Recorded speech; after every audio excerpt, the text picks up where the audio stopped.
À celui qui est ferme dans ses sentiments, tu assures la paix. La paix parce qu'il se confie en toi. Ésaïe 26, 3. Ainsi, ici, il reçoit la paix intérieure. À celui qui est ferme dans ses sentiments, tu assures la paix, la paix. Aussi longtemps que vous faites la volonté de Dieu, que vous essayez de faire ce qu'il vous dit, rien sur cette terre ne pourra vous ôter cette paix. Ni la maladie, ni la souffrance, ni l'adversité.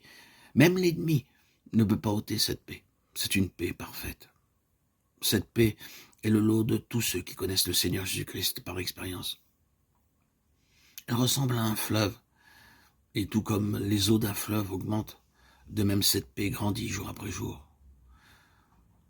Moi, l'Éternel, j'en suis le gardien, je l'arrose à chaque instant de peur qu'on ne l'attaque nuit et jour, je la garde, Ésaïe 27, 3.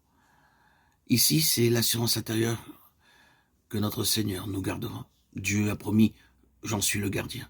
Qu'il y ait un tremblement de terre, une famine, des persécutions ou des guerres, le Seigneur nous gardera. Le Seigneur déclare lui-même, moi l'Éternel, j'en suis le gardien, je l'arrose à chaque instant. C'est-à-dire qu'il nous conserve frais, verts et féconds à cause de sa grâce et de son amour.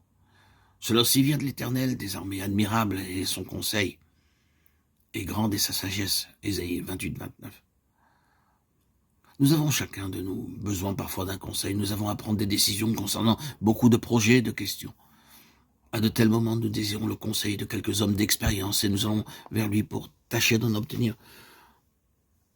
Mais pour nous, croyants, le Seigneur Jésus-Christ est notre conseiller. Nous n'avons qu'à venir à lui et le consulter pour tout problème personnel futur, pour des questions de mariage ou tout autre problème. Le conseil qu'il nous donnera sera le meilleur des conseils.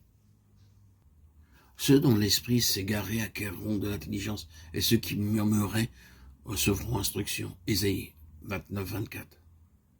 Bien que vous puissiez être extrêmement instruits des choses de ce monde, cependant, selon Matthieu 13, 17, vous avez besoin d'être enseigné au sujet de nombreux et profonds mystères célestes, alors que vous vous attendez à lui et que vous l'invoquez par la foi, en disant, Seigneur, enseigne-moi tes voies. Il vous conduira dans toute la vérité. Tes oreilles entendront derrière toi la voix qui dira, voici le chemin, marchez-y. Car vous iriez à droite ou vous iriez à gauche. Ésaïe 30, 21. C'est un pic important que nous avons besoin de gravir jour après jour et pas à pas, en entendant la voix de Dieu, nous dire derrière nous, voici le chemin, marchez-y. Nous pouvons très facilement faire un faux pas, mais ainsi le Seigneur nous sauve de maintes dangers inconnus.